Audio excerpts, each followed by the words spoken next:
Everyone, let's get started. So first of all, thanks to our sponsors. So thank you to Microsoft for this venue, and thank you to Melbourne App Development, which is me, for the pizzas.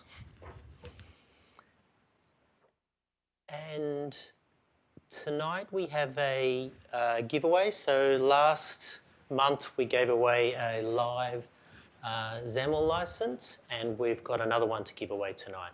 So during the networking session over the pizzas, we'll draw that. So stick around for that.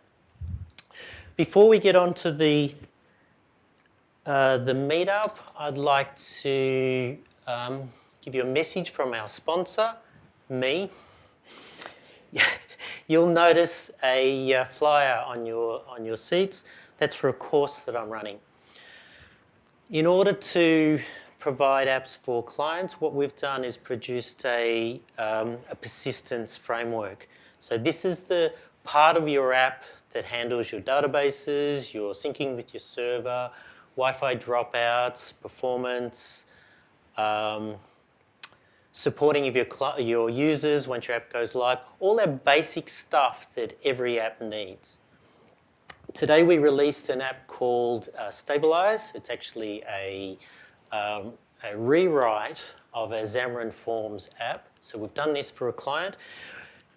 What we intended to do was rewrite it using this persistence layer, and then we're going to enhance that. But this is a unique opportunity for us because now we have an app that was written in Xamarin.Forms, and we've rewritten it in Xamarin.Forms with the persistence layer, and we're doing some benchmarking against that.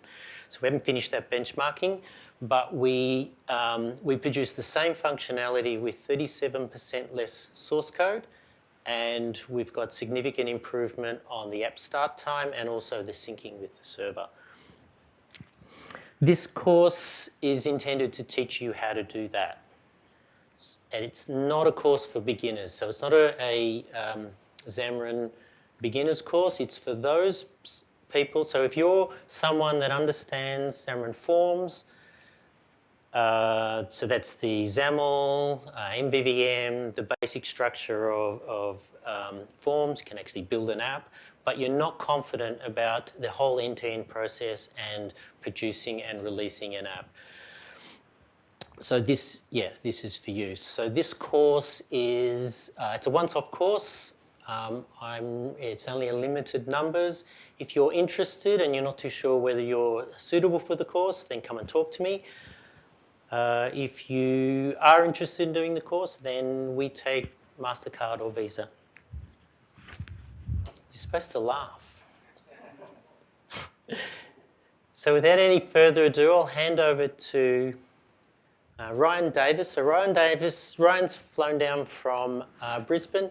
He runs the Xamarin Meetup up there with Glenn Stevens, and he's going to be talking about AR.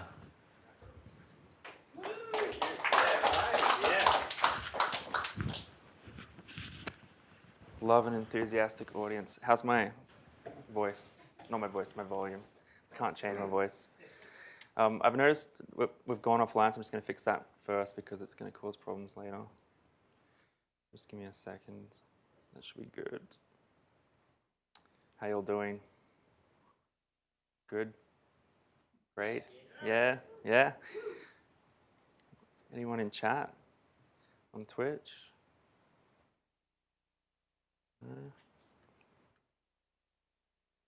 No one? No one? All right, we'll get on with it then. Okay, hello. Title of today's talk is Introduction to ARKit.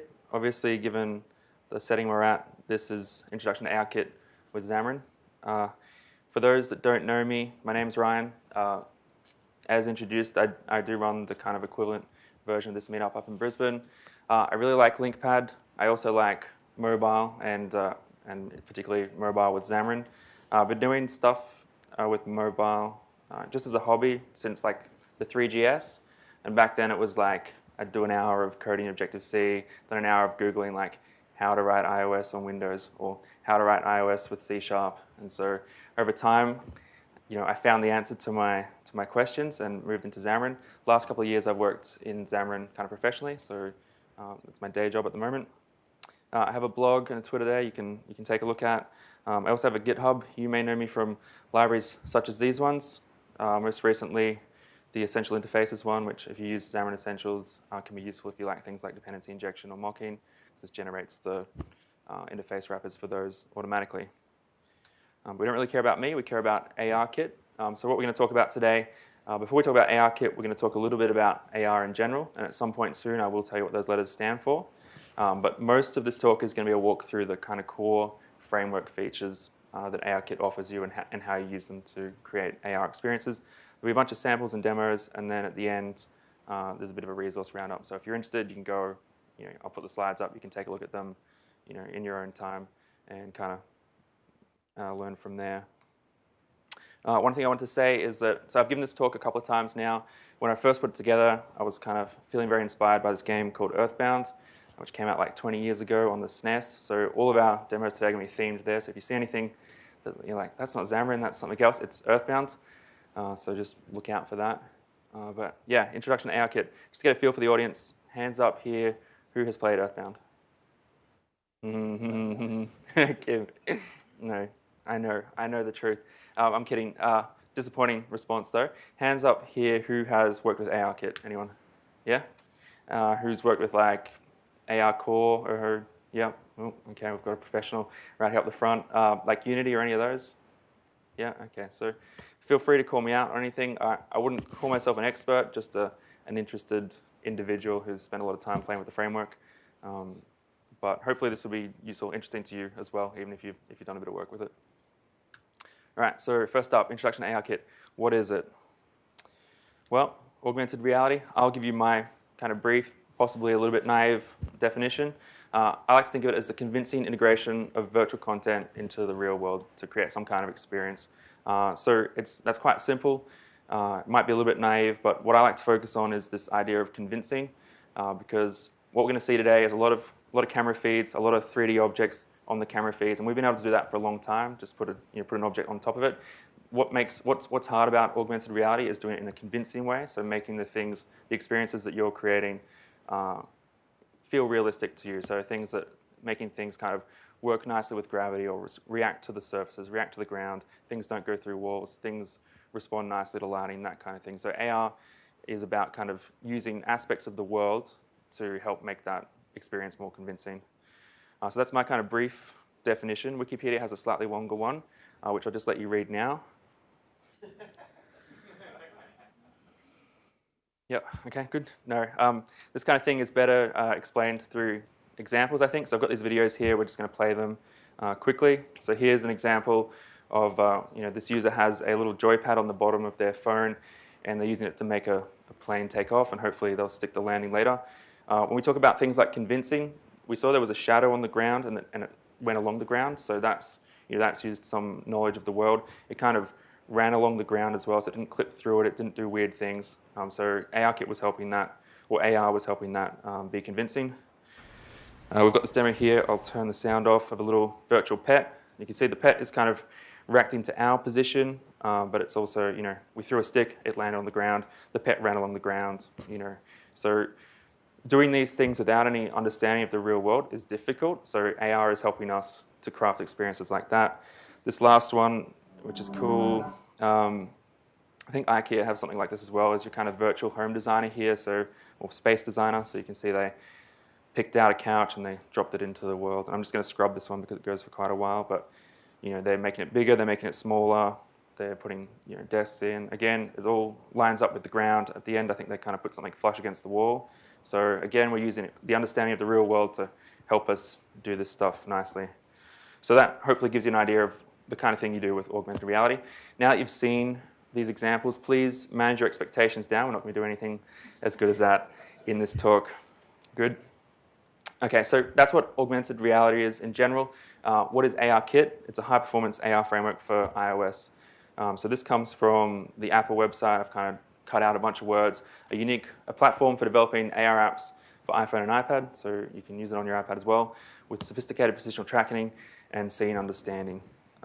They kind of break it into these three things: world tracking, scene understanding, and rendering. I kind of feel like that's not quite accurate because ARKit as itself, like by itself, doesn't actually do any rendering. So I've put there with the asterisk hooks. So ARKit, as we'll see, doesn't actually do any of the rendering, and that's why you can use ARKit with things like Urho, or you can use it with Unity and that kind of thing, because it sits there understanding, and it leaves it up to another framework to actually put things on the screen and do something with it. You can use ARKit with lots of devices by now, so most devices since the 6S. If you want the latest and greatest, that's iOS 12 devices and above. So we had ARKit 2 came out with iOS 12. Hopefully with iOS 13, we'll get something even better. So there's a bunch of features in ARKit, and we'll kind of look at how these work as we go through the demos. World tracking. So world tracking uses this idea of visual inertial odometry, and those are big words, but if you kind of think about them, it starts to make sense. There's an element of what it sees, and there's an element of movement, and it uses those two things to kind of accurately position you in 3D space, right? So movement of the device, the video feed it's getting, it uses those two to get your position. Scene understanding is where we start to bring in elements of the real world, so interpretation of inputs to kind of build up an idea of the world or the environment that you're in. So that's things like topology there, so detecting the floor, the walls, that kind of thing. Objects, detecting where they are, or images. And then even things like light. So light's not something I thought of originally, but it makes sense. Like if you're trying to create an experience and put some 3D things into a dark room, you don't want them to be very bright. Like they should be responding naturally to the lighting of the room. So ARKit helps you with that as well. It also gives you interaction. So you can do things like hit test for real world items, because you have a 2D interface, but if I'm pointing my phone at the table over there and I point like where the table is, ARKit can say, oh, the user was tapping on the table, which is 3.5 meters away from him, and kind of say it's that point, it's this high off the ground, that kind of thing.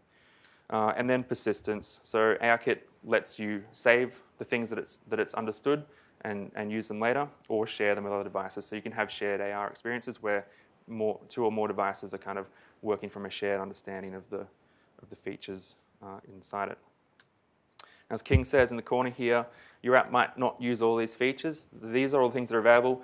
Depending on what you're actually trying to craft, you might only need to do one or two of these things. You might just be interested in detecting surfaces, and you don't want to do any object detection or image detection, for example. So you can kind of mix and match, and ARKit is flexible enough to let you tell it what you want to do and not do the other bits, so you can save on processing and battery and that kind of thing. All right, so that's kind of broadly what ARKit is. Now let's look at the framework. This slide will be a homework slide for you all. I'm not going to talk to it in too much detail, but you can have a look at it later. This is your kind of class hierarchy. What I want to talk about here, though, is the balance of blue nodes and green nodes. So blue classes are your ARKit classes, and green classes are your SceneKit classes. So SceneKit is kind of the primary renderer that we use in iOS to actually put the 3D content on the screen. So you can see that ARKit is kind of responsible at the start, and ARKit is feeding inputs to SceneKit, but from then on, you're working mostly with SceneKit to do anything you care about, and you can replace SceneKit with other frameworks or other products. So if you were using Unity, for example, the green boxes would be Unity boxes. And you can see up in the top corner here, it's SceneKit that knows about ARKit. You can see the direction of the arrows here. So ARKit doesn't know kind of what it's working for or who it's working for, but SceneKit has special ARKit-based classes that they've added to the framework that know how to work with ARKit. So that's the kind of direction of the relationship there. It all starts with an AR session, which is basically how you tell ARKit what you want to do. You pass it an AR configuration with properties that tell it how you'd like it to act. And there are these different classes over here, probably a bit small for you to see there, but there's world tracking, image tracking, face tracking, object scanning, orientation tracking. You think about the names, they roughly do what they sound like they do. And all of those different configurations have properties on them that let you influence how they work. Once you start a session, you've got a couple of different ways you can access session data. There's a delegate on AR session that will give you callbacks when it has something interesting to tell you. And you can get frame-based updates. So every time ARKit processes a frame, you can get a callback and do something if you're interested to. You can respond to user input and check the current frame. So if the user taps the screen, you can ask ARKit to tell you what's going on right now and start to interrogate that way. And the last way, probably the most common way, is that the renderer who's working with ARKit will tell you about things that ARKit has told it and let you interact with it directly. So You can interact with ARKit when you need to. A lot of the time you'll work with the renderer instead. Now we've got our first Xamarin mantra for health and happiness here. There'll be a few in the talk. If you touch an AR frame, you need to dispose an AR frame. This one's super important. ARKit basically works by looking at what you're doing with frames and deciding whether you're busy or not. If you don't dispose a frame, ARKit thinks you're still working with it. And so after you get about 6, 7 of them, ARKit goes, oh, I'm not going to feed you anymore. Your app looks like it's frozen. What's happened is that ARKit just thinks you're not done yet. So always dispose your frames if you touch them, or you're going to have a bad time. More about AR session. I think I said this before. You can tell ARKit you want to do something, and then you can change your mind later, or you can change it by passing a new configuration. So we'll look at surface detection a bit later. A common pattern will be that you first try to detect things like the floor and the walls, and then you turn that processing off once you've found the surfaces you want, and you save processing that way, and just work with what you've found. So you just pass a new configuration to the session, and it all kind of updates from there. The other thing to talk about here is that AR tracking is dependent on things like the quality of the video, performance of the device, CPU, and that kind of thing.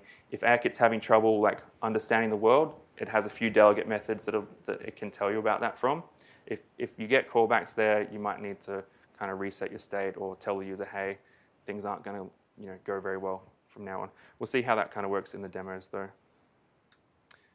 And the first demo we're going to look at is world tracking. World tracking is kind of probably the ARKit workhorse at the moment.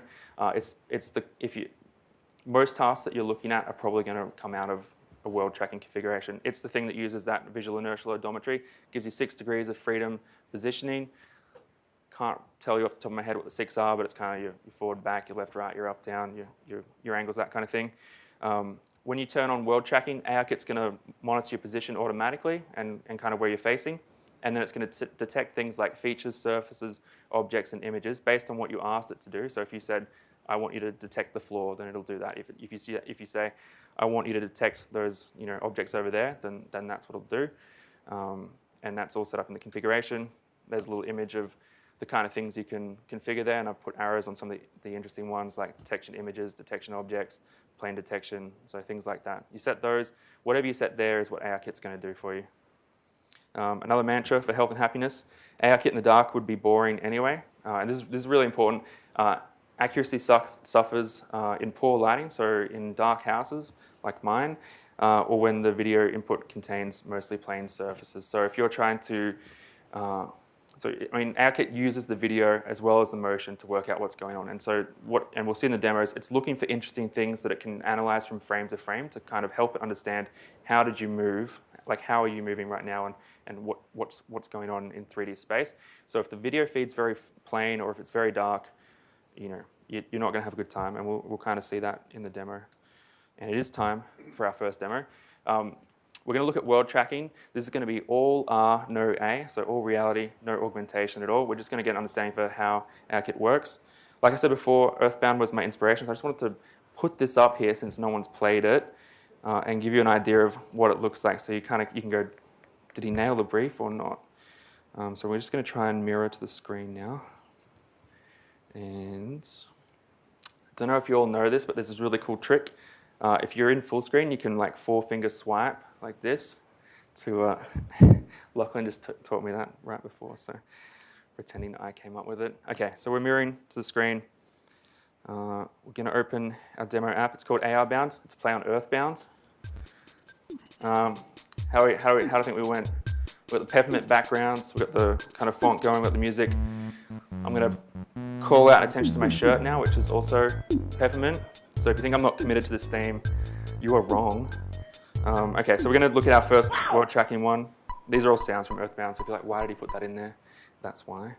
All of my demos, I give you time to kind of find where you want to stand, which is important for a few reasons. So I'm going to stand here, and it's going to get a bit Blair Witch up in here, but hopefully it's okay. All right, so we're in world tracking mode, and we've got debug options on. That kind of helps you understand what ARKit is doing. So you've seen a lot of dots on the ground. Those are those kind of features that I was talking about. That's what ARKit's using to try and understand how we're moving around the scene. So lots of dots in debug is good. If you don't have dots, let's get a bit janky, we'll give it a second. If you don't have dots, you're going to have a bad time. So that's helping us detect movement. Now I've got this little position indicator here. This is X, Y, Z. going numbers left to right. So you can see if I go left, the X is going down. If I go right, it's going back up. If I put the phone up, Y is going up and down, and Z kind of goes negative as you go forward and positive as you go back. I'm going to come back from where I started. You can see this is in debug only, but we've got this thing here. This is the origin. So in the center of that is kind of 0, 0, 0. So that's where, and that was where we started in the scene. So when you think about how you position things in 3D space, it all kind of starts from your origin point. Now these numbers are supposed to be more or less metric, so like 1-to-1 with meters. If we go down to here, put it right on the floor, we get to about negative 1.34. If we put it up, I'm going to put it at like my head height, and we're at like what, 0.4, so 1.74, about 176, 177, 180 maybe, no, 176. So you can see that these figures are about 1-to-1, right? So that can help you to kind of reason about how you put things in 3D space. If you want to put something half a meter in front of the user, well, that's just negative 0.5 on the z-axis. So that's kind of how tracking works. The other thing I wanted to show, we've got this little green light in the corner here. That's the tracking kind of health. I was talking about how ARKit lets you know when things are going well and things aren't. So what I'm going to do is put my hand over the camera. Actually, I'm going to move away. I'm going to move back so we can see the origin here. Where is it? Yeah. I'm going to put my hand over the camera here, and you can see after a second that ARKit's going to go, it's not good, and we've got the orange light. So ARKit said, hey, tracking's not good. And you know when that happens that maybe we need to stop processing or tell the user things aren't good. The other thing I did want to highlight though is when I put my hand over the camera, I can still move the device around and it's kind of responding realistically. So that's just using device motion, but at some point it gets very confused. We've lost the origin, and according to the numbers here, we're kind of flying out in space somewhere. But if we take the camera, if we take the hand back off, hopefully, if we give it a second, it might recover. It's a bit confused here. We took it for a bit of a spin there, but in general, it can recover from some interruptions, and it'll kind of get you back in place. In this case, we're lost. So unfortunately, ARKit, you tried hard, but most of the time you won't like put the thing right over. So that gives you an idea of how tracking works. Okay, so that's our first demo. I'm going to close that and do the 4-finger swipe. Easy. Okay, so we've seen world tracking. Wasn't that interesting because we didn't really put anything in, but hopefully we understand what's going on there. So I'm just going to post a few snippets of code for these ones. We'll do one demo from scratch, like we'll live code it. For the most part, I'm just going to show you a few snippets. This demo app is on GitHub, so you can kind of pull it down and have a play if you want. So what we did here is we subscribed to the delegate here for the AR session, and we implemented these two methods, on frame update and on camera change tracking state. Beautifully named iOS framework methods. So update position display is what we called on frame update. So after every AR frame, we were asking for the camera transform, and that's basically the position, like your position in 3D space. And the third column is the actual position part. The other ones are like rotation, that kind of thing. And we use that to update that label at the bottom. So that's how we got that happening. The other one is the tracking state. So on camera did change tracking state was being called every time we kind of covered or uncovered the camera. And so we're just using a little dictionary to look up these different tracking states that it has, normal, limited, or not available, and we change the color of the light in the bottom corner based on that. So pretty straightforward. Every other demo we look at derives from that view control, so we get all that tracking for free from now on. We'll just kind of add to it from there. Okay, so we looked at ARKit there. We didn't see anything cool happening, and that's just to demonstrate the balance between ARKit and renderers. Like I've said before, ARKit doesn't do anything with virtual content. That's the responsibility of the renderer. Even that origin that we saw came from SceneKit, not from ARKit. So it's SceneKit that's putting that stuff on the screen for us. ARKit works with the renderer to do a lot of things automatically for you. So we saw that our position was being handled automatically based on world tracking. We didn't really see this, but we will see this later. As ARKit tracks lighting, SceneKit will control illumination. And as ARKit detects things of interest, basically SceneKit works with ARKit. When you've told ARKit to find things, ARKit will be like, hey, I found a ground. And SceneKit will go, oh, okay, and put some things in 3D space for you to work with. So rather than you working directly with the features, you work with the things that SceneKit has provided for you. And we'll see some examples of that as we go. There are this method that SceneKit delegate gives you called onNode added for anchor, and there are two others, updated and deleted, and that's what SceneKit will call when ARKit tells it about things. So you're going to do a lot of work in those ones if you do anything ARKit related on iOS. This is probably another homework slide.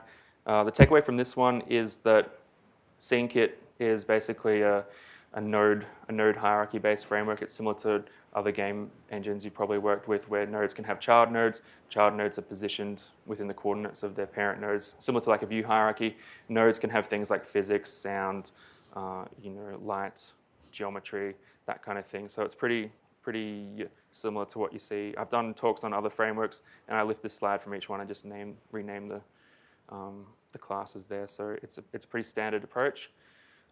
In terms of rendering, SceneKit has a bunch of primitives, or you can load in 3D models. So this is the stuff you can put into the world. They have this thing called physical-based rendering, which seems pretty fancy. I put like one texture on, which is the diffuse, but you can put up to 8 things on, and if you do this, you get like a fancy looking globe. So you can put a texture on that just kind of covers an object, but if you put these other different maps on, you can influence how like light hits the object. Does the object have ridges? How does light kind of reflect off the object? So all this kind of stuff is available to you if you're skilled in that area, which I'm not. But the options are there, and we come back to convincing. This is part of how you create convincing things, is by properly texturing your 3D contents. In terms of logic, probably more homework on this one. Like other engines, SceneKit has kind of 2 ways that you can make things happen. You can work declaratively by like basically composing action. So you can say, hey, take this object and move it to this position over 5 seconds, or take this object and rotate it by this much over 2 seconds or whatever. And then SceneKit will just frame by frame do the interpolation of that. And that's probably the preferred way to do it. And you have different kind of functions there that you can use to kind of sequence things or make it repeat, and it's pretty hands off. If you really do want to work on a per frame basis, you can use the update method on the SCN view delegate. So this is different to the ARKit delegate. This is the SceneKit delegate, and that'll give you a per frame update. So you'll be getting hopefully 60 of those a second, and it'll give you the time since the last frame. And you can use that to go, oh, it's been 16 milliseconds. I'm going to move the object by this much in this frame. So if you really want to get down to that level, you can do it. Of course, in C# we have async, which can help us do fancy things with logic that you can't necessarily do that easily in other languages. But in general, you can get by with these 2 methods, and a lot of the time with the top one. So we are ready for our next demo. We might do all these. We'll probably do them all. So we're going to start putting some stuff into 3D space. I'm going to mirror the screen again. Do the 4-finger swipe. Easy. Nope. Sometimes you gotta do the swipe twice. Yeah, it's not showing. I thought this method was infallible. Hang on. This is probably a reflective thing, not a...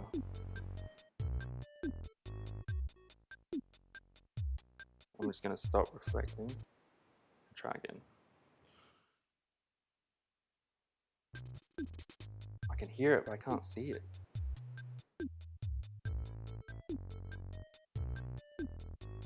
Anyway, this is a pretty good tune though, right? Try this. We're just going to quit reflector and start again.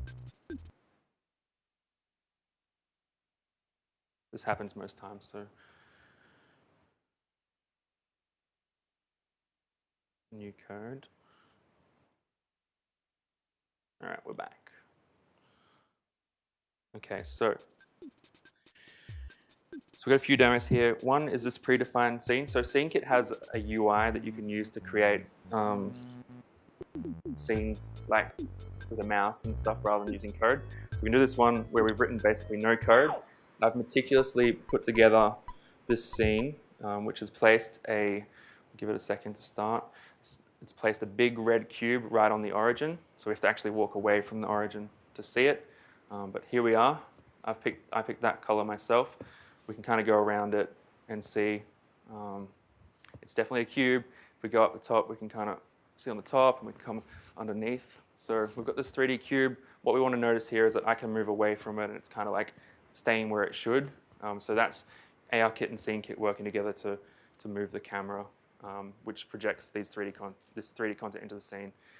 So not that interesting. What I do want to show with this one again, another trick where I cover the camera, is what happens when it seems like the room's getting dark. So we'll ignore the fact that ARKit doesn't realize I'm covering the camera, but as it gets dark, because I'm covering it, the color of the cube changes as well. So the illumination, this isn't a very good angle because of the lighting, but you can see that SceneKit starts to make it darker based on what kind of lighting it thinks is in the scene. So we see an example of that there. Next one. This one is called prefab scene. It's more, if you go and read the code, you'll understand why we do it like this. But basically, we've created another scene in the SceneKit editor that just has little objects in it. And every time we tap the screen, we're going to create one. And of course, we're creating them right on the camera. So as I move, they're being created behind me. And hopefully, when we turn around, they're all going to be there, right behind me. So I don't know why they all, oh no, they're not all Jeff. Where's Ness? So I'm just tapping as we go, and we can see basically we create them on the camera, and they're all there. If I turn off the debug things, you can kind of see them better. So they are actually just boxes with the texture on everything. Earthbound is a 2D game, so it's hard to make it 3D. But again, these have been created from SceneKit scenes, and this is more like if you go and look at the code, this is just an example of how you actually can put things in programmatically in response to user input. So that's that one. So we put stuff in, but it's not that interesting. How do we kind of liven it up? Well, we can use those actions we talked about. So here, we start. There was something on the camera again. Why do I put everything on the camera?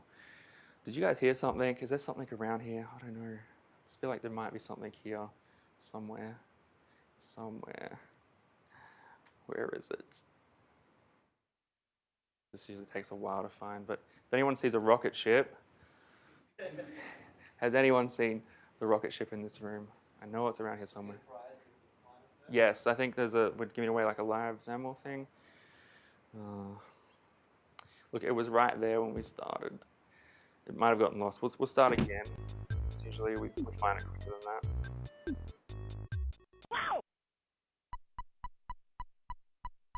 So I'm gonna, well, there it is. Oh, there we are, okay. There it is, okay. Give that man a live XAML. All right, so here we're using those actions that I'm just gonna keep track of it the whole time. You're not getting away from me. We're using those SCN actions to do movement and rotation. So every 4 seconds, we're basically saying, hey, move to a new place, rotate to a place, that kind of thing. If I'd spent more time on this, I could have put sound on it as well. We get like a little turbo booster coming out. You can see the Earthbound kids are on there. So this is still an Earthbound demo, even though the spaceship's not from Earthbound. Okay, so this is only a couple of lines of code, which we'll see in a second. So that's how you can use actions. So you can imagine me getting to this point, I'm like, wow, I am the king of AR. I'm going to make an Earthbound home decorator. So this one doesn't work, and we're going to talk about why in a bit. But I was like, I'll just get every sprite from Earthbound, which is what we've got here on the right. And they haven't aged very well, but I was like, well, now that we've got this, we can, decorate a table. So I come here and I'll just say, we'll put it on the table. Tap, tap, tap, tap. Looks pretty good. But when we move away, it doesn't look very good anymore. Why doesn't it look very good anymore? So the problem that we have at the moment is I thought I was putting the object on the table, but I thought I was putting a small object on the table. I was actually putting a big object, somewhere behind the table. So we didn't have any understanding of the surfaces. We didn't have enough understanding of the world to actually put objects on the table. And so we ended up with this garbage flower thing here. And so maybe we'll be able to learn how to work with the world and do something more realistic than that. Because that was not convincing. Come back to my convincing thing. We kind of failed there, but it's okay because we meant to. And I'm going to do the swipe to come back. All right. So what do we do here? The first one where we put that cube on, this is the entire class. So we inherited from that base controller, but we basically just loaded a scene from a file and placed it straight on the thing. So that it can be as easy as that, no code. This other one where we added the bits every time we tapped, basically we're overriding touch as ended, which is on the view controller. We pick one of the objects at random and we just place it on the camera position there, which is in our view.pointofview.world position. We add that to the scene and we played a sound. So pretty easy. The last one where we use the actions, you can say we have this move ship method, which takes a position and a duration, and then we created a move to action, which is basically saying, hey, whatever node you run this on, move it to this position, take this long. We used easing as well, so you can do you kind of same as you do with animations. You can make it easy in and out, so it kind of starts slow, goes fast, and slows down. You get that kind of smooth effect. And we did a rotation thing here. So the first one we used the move to, which is like an absolute move to this position. The rotation one we did a rotation by, which is like change the value by this much. We have to do it in radians, so we did math.pi/2. Who knows what that is? Anyone? Anyone? Me neither. No, it's 90, but I looked it up.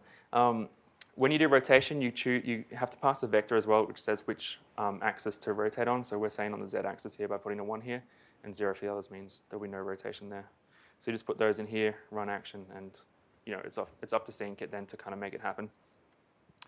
Tips for virtual content, another mantra, always brush up on your 3D matrix math as you can. I don't know if anyone noticed, but the ship didn't actually look where it was going. And that's just a bit of a math failing on my part. But if I were better at matrix math, we probably could have made that happen. The other thing that I'd say is get used to adding objects as child objects of other ones and using that to position things. Makes life a lot easier.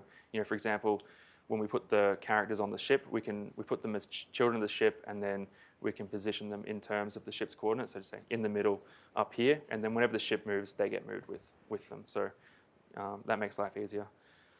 Okay, so plane detection. Convincingly placing virtual content in your AR world is aided by an understanding of physical surfaces. So as we saw with our failed home decorator demo, like we couldn't put it on the table because we didn't detect the table was there.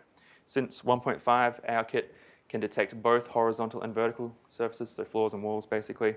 And to make it happen, you set this plane detection property on world tracking configuration.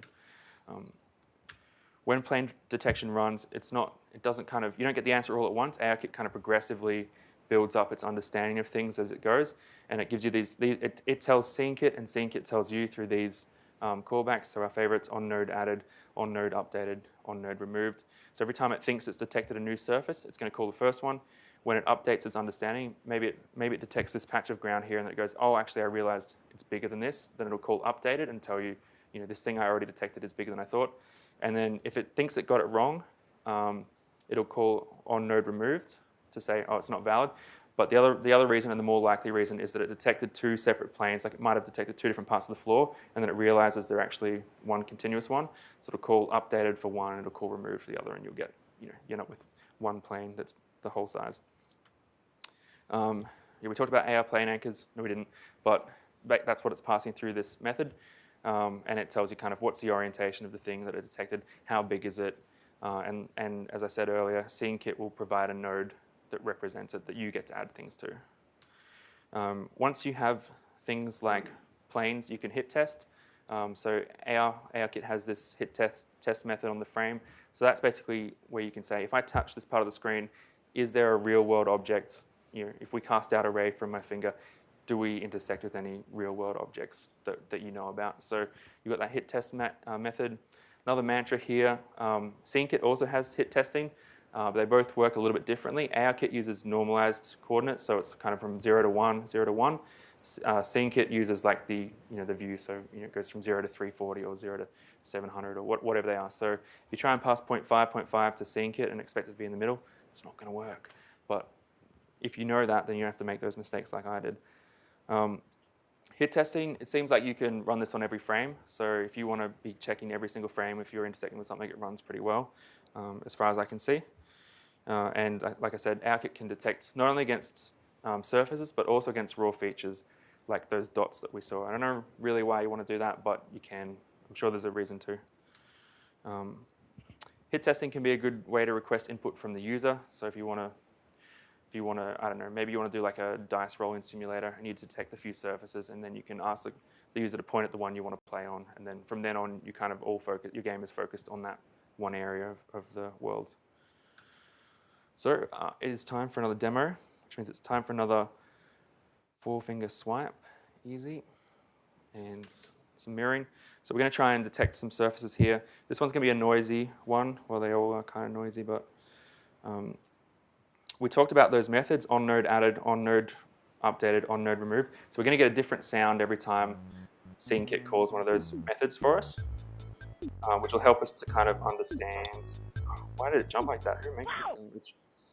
So we're going to see the nodes, the kind of planes as it detects it, and we're going to get that feedback, that audio feedback that tells us what's happening. So here we go. I'll go sideways again. All right, so hopefully as we start moving, yeah. Okay, so that womp womp one is the update. The high pitch one we heard is the add. And hopefully we can split it up a bit. It's kind of just detecting everything like a monster. Try and get this table.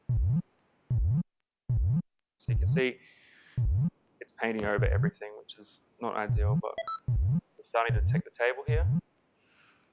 Kind of detect it off the side, but when I tried this before, it would only detect this part of the table and not the outsides, but that's enough for us to kind of work with. Now, unfortunately, we haven't heard this floor is so spotty that it's doing a pretty good job.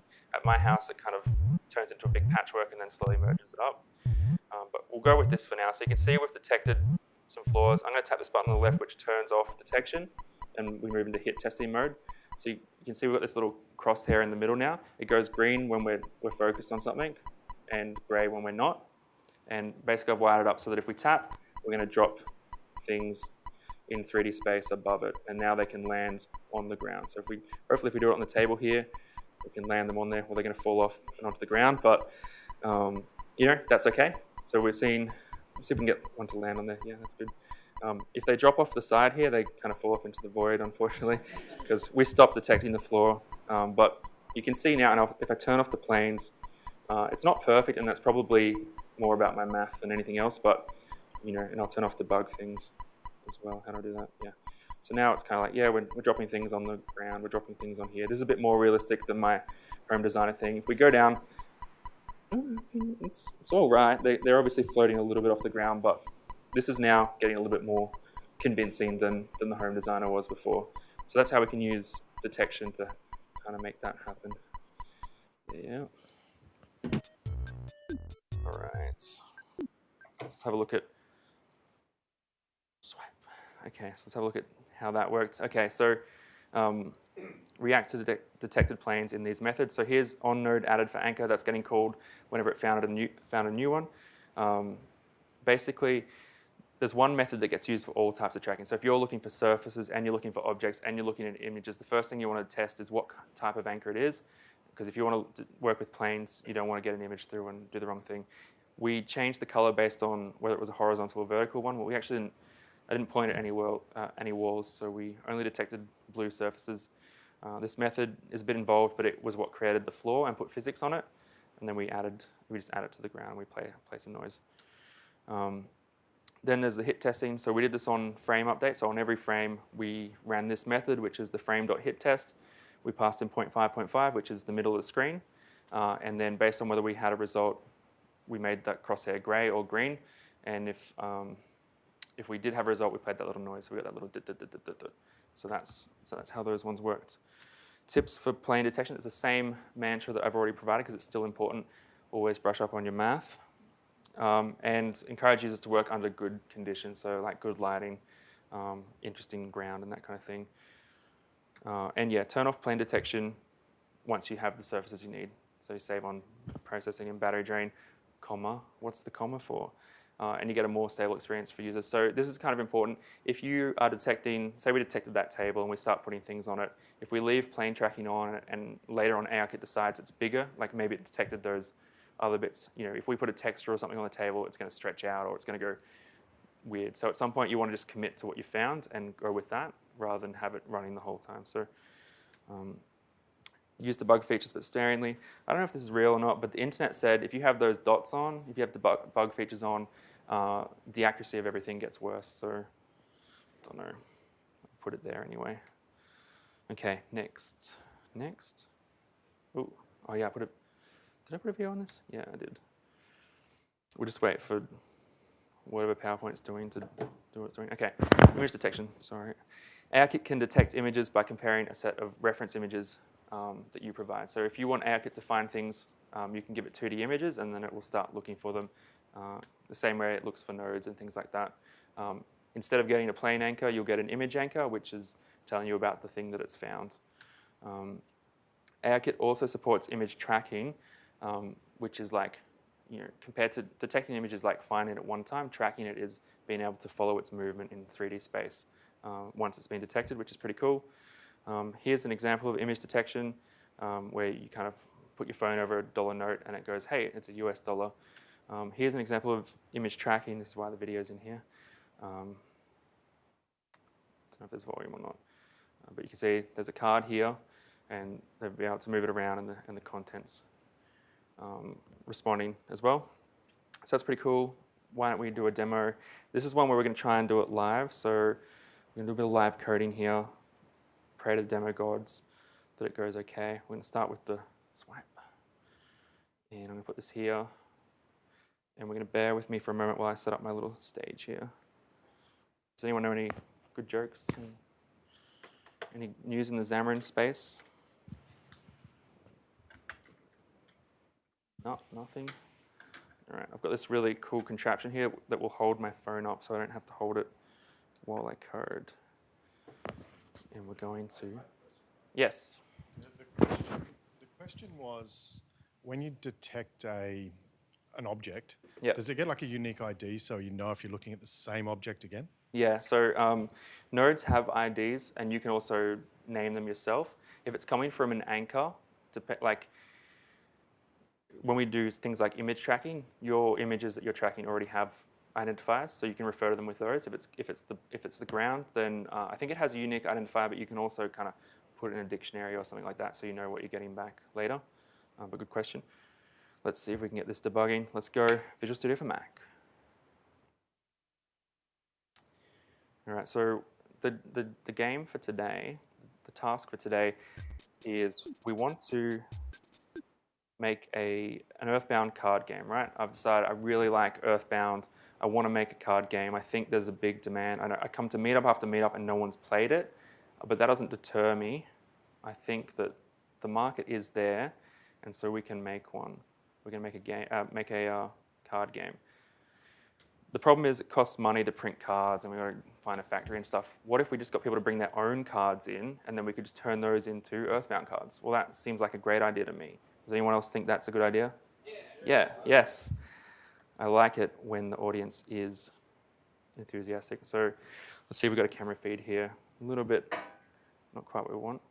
So what I've got here, we've got these 3 jumbo cards, Queen of Diamonds, Ace of that one, and the Joker.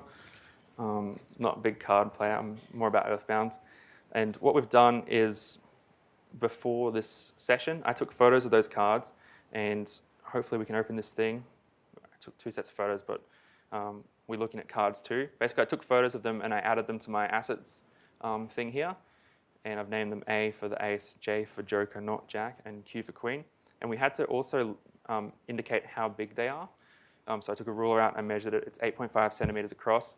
It automatically calculates the other number based on the proportion. And so it's saying something like 11 there, which means we haven't taken a straight photo because that should be 12, like 11.8, but it should be good enough for ARKit. How's the font size? Because we're going to start doing some coding now. Can you guys see that? Should we go bigger? Yeah, all right. So I've got this essentially empty screen here.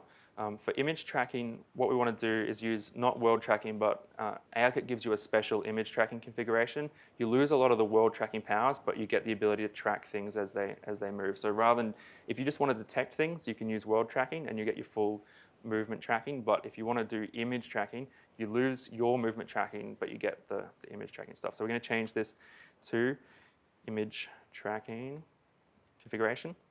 And we'll see we've got some properties here. One important one is the tracking images. So that's where we want to tell it what to look for. And we can use this method called ARReferenceImage.get from images in group or something like that. We're going to put in that name cards too, which is what I called the group, and do that. And that's enough now for ARKit to actually be looking for cards. And so if I put this card in front of here, hopefully ARKit would have found it. Unfortunately, we're not listening to it to be told that we've actually found it. So we've got to set up our little delegate here. So I think that's on the view. No, it's called SCN view. So on our SCN view, we have a delegate. And I've got this little class here, new inline our SCN view delegate. So this is the thing that has those callbacks that we've talked about, on node added, on node removed, on node updated. For the image tracking, we actually only care about this one. So I'm gonna put that in here. Make it happen, let's go. All right, so we've got this method here. So you can see it's giving us the node that ARKit is creating and the image anchor that's coming from ARKit. So what we're going to do now is just check that it works. We're going to write the anchor out. We're going to play a sound. Look at my static sound manager. To think I make essential interfaces. What are we going to play? Miss, maybe. So hopefully what we want to see is that when I put the card in front, we'll get a noise and we'll get some console. And we got a noise, we got some console. Put this one in here. Yep, good. Put this one in here. We got it. And you can see it's logged out to the console here. So we talk about identifiers. Look, there is like some unique one there, Kim. I don't know if you can read. I can't zoom this one, unfortunately. But if we come in a bit more, we've got this reference image, and it has the name in here. So it's got name is A for the ace, J for the joker, Q for the queen. So we know what they are at this point. Okay, so I'm going to put this in here and leave it here now. What we want to do, we want to make our own card, so we're going to put something on top of this. So basically, what we can do is we can get this anchor as an image anchor, so just cast it. Anchor as AR image anchor. And this has a dimension to it, so we can go physical size equals image anchor dot physical. What is it? Reference image dot physical size. All right. And so this is going to tell us what the size is in like 3D space. So you can see there's that 8.5 centimeters, and the height is there. What's going on with my screen? Not sure, but we have that size there, which means we can now put something in 3D space. I'm going to take that sound off because it's going to get annoying. So what we want to do is create a geometry. So we'll just create this, what's called an SCN box. It is what it sounds like. It's a box. So we can use the physical size to decide how big it should be. So we make the width, the physical size dot width. The length will be the height because cards are flat, not high. And the height will be just like some small number. I don't know, we'll try that.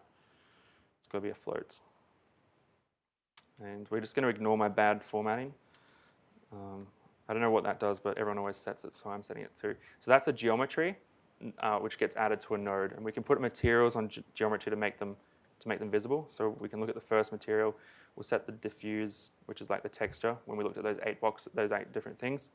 And we're going to say, make it red, make it a bit transparent, like this. Dot contents, like that. And now we just need to put it inside a node. So we'll make card node, it's new SCN node, and geometry is the box. We're so close. All we've got to do, hopefully, is add this, our card node, to the node that ARKit gave us. And if we're lucky, what we're going to see soon is a red node on our card. So now we've put something on top of it, and you can see that when we move the card around, it's being tracked. Now, we haven't written any code for that, right? So this is just ARKit and ARKit working together to do the tracking. We've got a bit of light coming on here, which is making it hard for it to detect, I think. So when it gets a bit glary, it's kind of moving out, but it's doing a pretty good job, right? So we're getting close to making our card game. I want to get those characters out of another demo, so I'm just going to copy this code from somewhere else and probably put it here. And I know I need to change the position of this in vector 3.0. So I've basically loaded the four players out of one of the ARKit scenes and assigned them to a variable now, so I can bring them out here. I'm going to keep a counter here. This is a bit nasty, but whatever. So we're just going to pull out a different one each time we get a different card. And we're going to add the prefab to this, and hopefully it kind of sits on top of the card. Ooh, we saw something flash there, but it was a little bit small. I think it's because of this. Yeah, there we are. So we've got a little nest there. It's kind of clipping through, and maybe if we change the position here to put it a bit higher on the y-axis, maybe it'll sit above it nicely. We see. I'm hoping, yeah. Yeah, look at that. Okay, so now we've got our card, we've got our nests on there when it's tracking. I think the bad thing about using cards is that they look the same upside down as right side up. So between, sometimes ARKit gets confused. We'll put the ace on because that actually does have a one way to be shown. I don't know why it's not detecting, but we'll see if it gets better in a second. Because we did detect an ace before, right? I'm pretty sure. Or maybe we're just stuck with Ness. Did Ness come back? Okay, we'll just use the upside down Ness and pretend it's right side up. Okay, so we're pretty close to having our card here. What we want to do is get rid of this transparent thing, make it white, like a card is. And I like to kind of put the corners in here, so times 0.9f like this. And so we'll get the kind of round corners from the real card. And wow, it's running a bit slow. Oh, that's just the mirroring. Yeah, okay, here we are. It's pretty good, right? We're convinced like this. We've got an earthbound card. Now, maybe the reason it's not detecting the other ones is because of this config. It's actually limited by default to 1. So if we make this 3, I don't know, because it did work before. See if we can get 2 on here. Come on, ace. Come on. Try the joker. Okay, yeah, pretty good. There we are. We've got our card game of 2 cards. Not bad, right? Not bad. So that is image tracking, and that is the only live code demo I'm doing today. So, all right, swiping back. Okay, so we did not, this was actually a different demo I did last time, so I didn't update the slides, bad me. Like we saw, ARKit has an image tracking configuration. So if you care about tracking the movement of things, you should use that rather than world tracking. And that is the only tip I had, apparently. I wasn't ready for that. Okay, next is object detection. So just like image tracking, ARKit can detect objects. Detection is different to tracking. Detection is just like seeing at one time, recognizing, versus detecting the movement. Instead of providing reference images, you provide reference objects, which are like models of the thing that you want to find. They're not like, you can't just download a 3D model off the internet and ask ARKit to find that. You have to use a special format that, that Apple has that basically is about features of the object, not about the visual. So you can't take a model that you've created and view it, but you can tell ARKit that you want to look for things like that. And ARKit, Apple gives you this AR scanner app. You can download it from like the developer tools, and you can run that. I recommend you use that. It's what we've got on the right here. So I'm going to try and play this video. This is me at home trying to scan my NES. So it starts, like ARKit will kind of see an object there and then kind of walk you through this process where you set the bounding box. This is kind of close enough, but I think we move it a bit. And then once you're ready, you go into scanning mode, and then it kind of walks you through basically capturing it from every angle, or as many angles as you can. And basically that is what the scanner uses to build up the model of it. And the app that Apple provides has this feature where you can kind of merge multiple scans. So like I said there, recognition seems to be very sensitive to the conditions of the original scan. So like I took this scan from home, not this one, because I realized it's like impossible. Look at me trying to do it while it's connected to the laptop, and now I can't get around the back of NES. And it's just, so we didn't do that one. But I can take a scan from home and then put it on the table there, and it didn't work. So I was gonna. But I think the amiibos might be a little bit small for scanning, so it could be that as well. But you can use this merge scanning feature to basically scan it in lots of different places and build a combined model from all the scans to hopefully make it more realistic. But that's basically how you build up the models, by scanning them. So before you all got here, I went over to the table and scanned these again so that hopefully they will work in our demo now. Oh, there's the video again. But this is probably the fiddliest of all the demos, the least likely to work. So we're going to hope that it goes well. But we're going to be ready for the worst. So let's mirror again. Swipe. Oh, we're already mirroring, so that's made that easier. Okay, so we're going to see that my app starts. Okay, we've called this the Earthbound Series Museum. This is for all of you who have never played Earthbound, being like, what's he talking about? Well, we're here to find out what it's about. So I've got these things. They're not toys, they're amiibos. They get me items in games. There's one for Ness, who's from Earthbound. There's one for Lucas, which is from the sequel. There was also a prequel. Well, there's no amiibo for that, so we've taken the Xamarin monkey as a stand-in. So we're going to pretend that's an in-10. And we're going to hope that the app is starting. Yep, we're good. All right, so the idea is we loaded those models up. I should have showed you before, but is it on screen? Yeah. Oh, this is a vertical one, definitely. I put those models in, and we've loaded some code to say, hey, recognize these objects. So hopefully, when we come down and look, yeah, we've already done it. So we've looked at the monkey, we've detected it, we've put the Earthbound 0 logo above it, and we've got this little synopsis here, which I'd like you all to read now. Earthbound 0 is the first installment of the Mother series. It tells the story of a 12-year-old boy who travels around America using psychic powers to save planet from evil. Yeah, I don't know about all you, but sign me up. That is a game I want to play. Okay, so that was the original one. We'll see if we can get Ness here. The monkey's good. Ness is a bit harder. Yeah, Earthbound. So Earthbound was on the SNES. It's about a 13-year-old boy who journeys around the world. Ooh. So we've had a bit of a rough. That was probably Lucas that we detected there. So we actually detected Lucas on Ness, unfortunately. But Earthbound is the game we were talking about. It's obviously a bit confused here. They're similar. I mean, they do look similar, but your mileage may vary with object detection. But now we're using hit testing here, so we can see which one we're pointing at, and we show the right synopsis, and we use their position to kind of put them above, like to put the logo above them. But it's a bit flaky. Like I said, the models I scanned at home don't work here, so I had to quickly scan them again on this table, and even then we kind of got janky results. It is detection though, so if I move, I'll come back a bit, if I move the monkey away, it's kind of, oh, we lost the feed. Well, I can still see it, so. Let's see if we can bring it back. Yeah, we're back. What's going to happen to ARKit? Nothing. Oh, look at that disaster. If we move the monkey away, like it's not tracking that, but if we do move it around, it will eventually kind of redetect it. I'll get this off here and move the logo. So the logo's up there. If I bring it forward, after a time, the logo will move forward. So detection it's not tracking right. It's just kind of noticing it. But if you had a museum like this one, you could kind of, that might be a situation where you could use object tracking. And hopefully object tracking gets better, in the next version of ARKit and kind of more reliable and that kind of thing. But that's how it is at the moment. All right, so.